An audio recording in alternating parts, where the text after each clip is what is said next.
Union Minister Kiren Rijiju addressing the media on developments in Parliament. तो हम उसमें कोई रुचि नहीं रखता है। अगर कांग्रेस पार्टी को राहुल गांधी ने डुबा दिया, बर्बाद कर दिया, तो हमारे लिए ये कोई रुचि का विषय नहीं है। लेकिन अगर वो देश को डुबाने का काम करेगा, देश को नुकसान कराने का काम करेगा, तो इस देश का नागरिक होने के नाते हम चुपचाप नहीं बैठ सकते हैं। और हम लोकतंत्र के मंदिर में देश के लिए काम करते हैं। उस लोकतंत्र के पार्लियामेंट के मेंबर होने के नाते अगर हम चुपचाप बैठेंगे, कोई देश को गाली देगा, तो ये देश कभी माफ नहीं करेगा। देश ने देख लिया कांग्रेस के नेतृत्व को और देश ने नकार दिया है।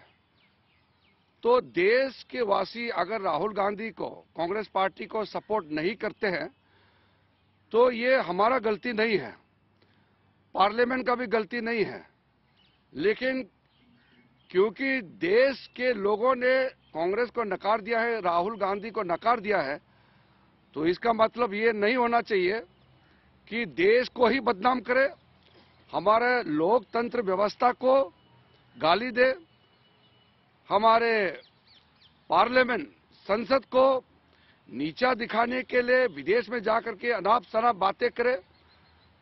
ये हम कभी भी मंजूर नहीं करेंगे और हम चुपचाप नहीं बैठेंगे। मैं बहुत डिटेल से राहुल गांधी ने जो बात लंदन में जाके कही है वो आप सबको मालूम है, इसलिए मैं बहुत नहीं दोहराऊंगा। लेकिन दो बातें मैं बहुत ही क्लियर शब्दों से मैं कहना चाहता हूं।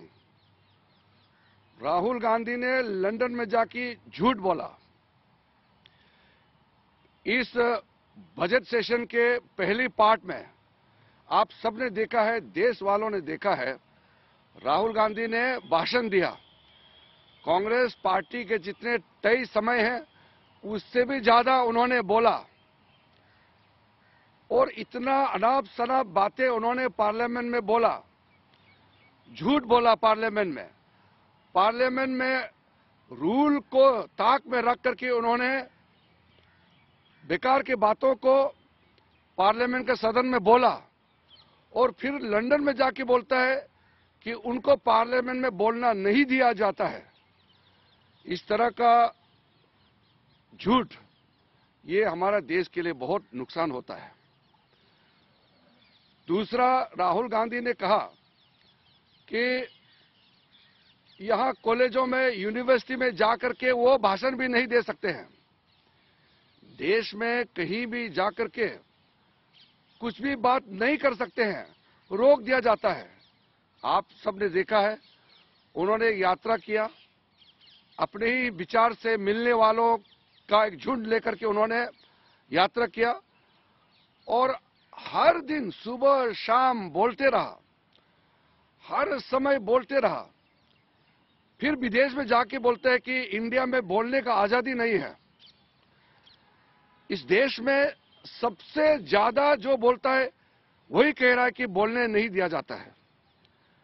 जो भी आप देखिए, सबसे ज्यादा सुबह से शाम तक, रात दिन सरकार को गाली देते रहते हैं, बोलते रहते हैं और वो कहते हैं कि उसको बोलने का आजादी नहीं है। ये किस तरह का तमाशा है।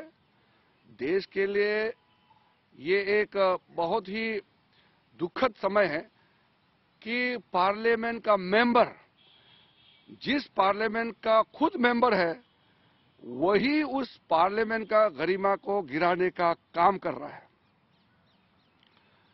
हम लोग तो जनप्रतिनिधि है, जनता का हित में जो भी है हम बोलते हैं।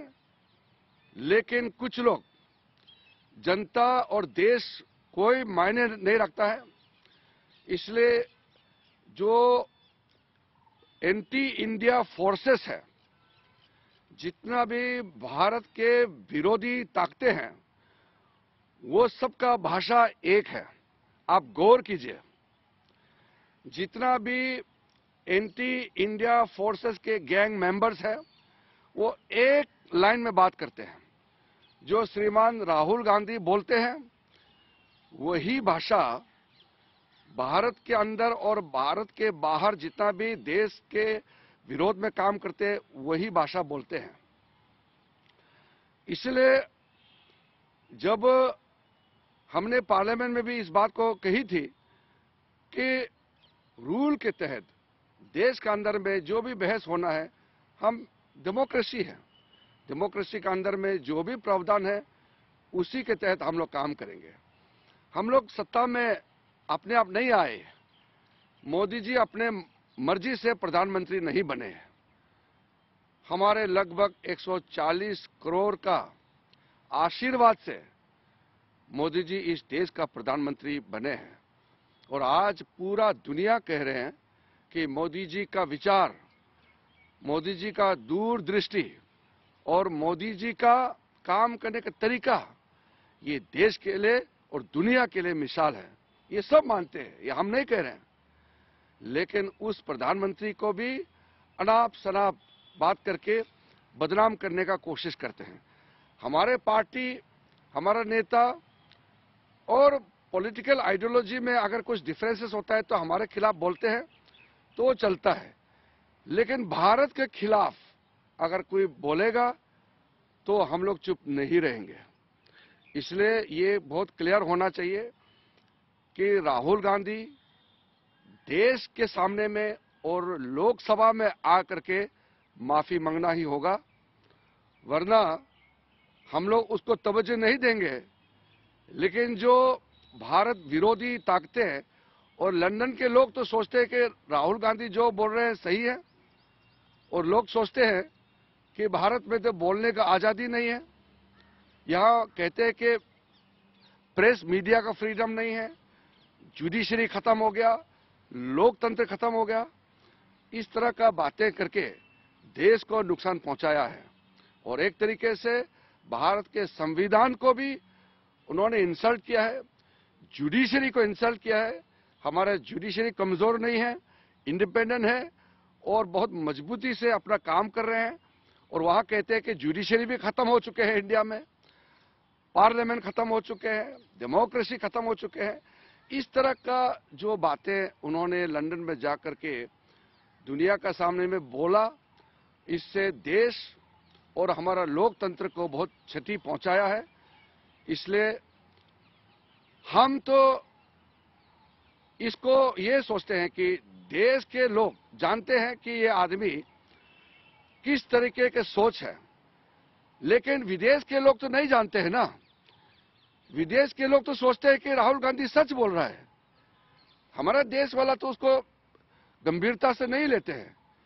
लेकिन जो भारत को अच्छा से नहीं जानता है वो तो सोचेंगे कि राहुल गांधी ने सच बोल दिया है, तो इसका भरपाई कौन करेगा?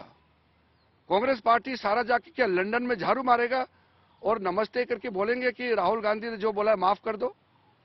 ये देश के लिए बहुत बड़ा ये गंभीर विषय है। इसलिए मैं जैसे कहा कि मैं बात को लंबा नहीं रखना चाहता हूं, विषय को हम भटकाने भी नहीं चाहते हैं। एक ही मुद्दा है कि देश के खिलाफ, संसद के खिलाफ जो उन्होंने बात बोला, झूठ बोला, माइक ऑफ कर दिया करके झूठ बोला, बोलने नहीं दिया जाता बोल के उन्होंने झूठ बोला, ये सारा उन्होंने देश के खिलाफ विदेश के धरती में जाकर के झूठ बोला, उसके लिए माफी मांगना होगा। और ये हम अपना दायित्व निभा रहे हैं। और आप सब भी मैं फिर से अनुरोध करता हूं कि एक बात और कुछ समय के लिए ये छोड़िए कि हम मेंबर ऑफ पार्लियामेंट है या किसी पार्टी के, कि आप मीडिया के हैं। एक बार हम लोग एक भारतीय होने के नाते भारत को बदनाम करने वाला का खिलाफ में सबको आवाज उठाना चाहिए।